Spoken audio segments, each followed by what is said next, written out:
William Wilberforce.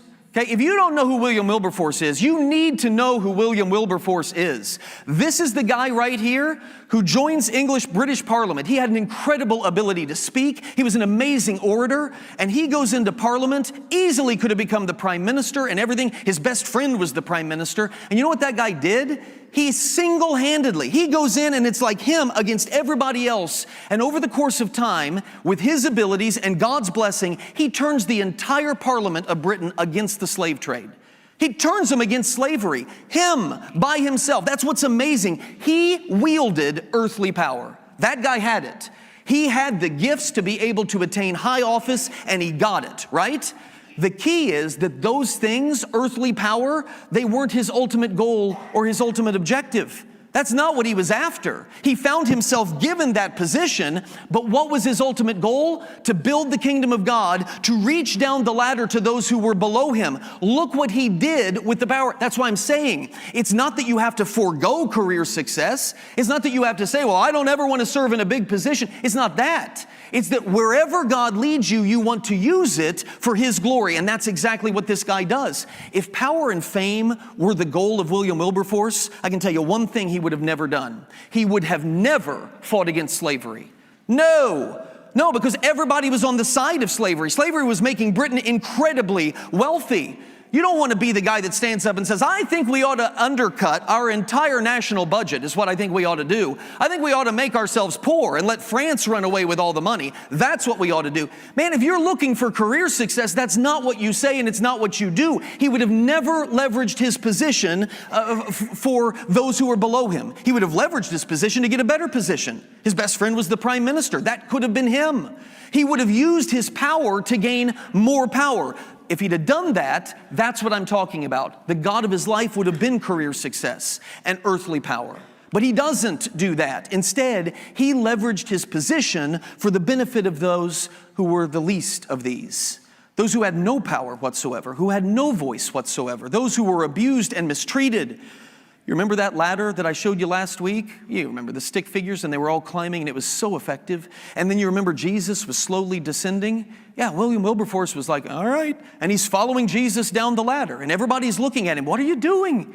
You have all of this power. Why are you going after those people? They can do nothing for you. Those aren't even humans down there. William Wilberforce saw things differently because he was following the Father. All the other members of Parliament are climbing up that ladder, and he is lifting up those who were down below. He kept his position of power. He held it for years and years and years, but it didn't control him.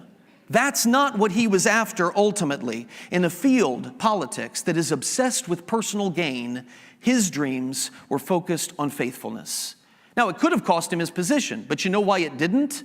Because God needed him in that position and he was being faithful, and God protected him to hold that position because he was being faithful to the kingdom of God. That's exactly why he stayed in that position. By the way, I don't want to let Wilberforce go quite yet, because I need you to see he is the perfect demonstration and example of what the difference is in reward for whichever path you choose. You remember the white or the blue? Whichever path you choose. He chose the blue. But let's understand something. Had he chosen the white, he would have continued the pursuit of political power, which he held anyway. William Wilberforce attained worldly power and worldly fame. We still know his name, okay? That's pretty impressive that he was around hundreds of years ago and we still talk about it. So everything that we say we want, remember the song, we want a legacy, we want people to remember us. Yes, he had that. And what did it bring him? This is important. He attained all of those things in a worldly sense that we say we want. Power and fame and money. And what did it bring him? He died. He's not here anymore. And so what did it all come to? His possessions disappeared, but here was the big payoff for William Wilberforce living a life of earthly glory. That. He has a statue. He has a few of them. And they're impressive statues.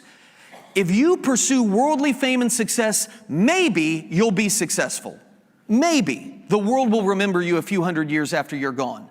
I doubt it that that's going to happen, but maybe some of you will just set the world on fire and you'll be remembered in 400 years. And if so, the big payoff for you as you're laying in the grave, not even conscious and aware of it, there'll be a stone statue that birds poop on of you.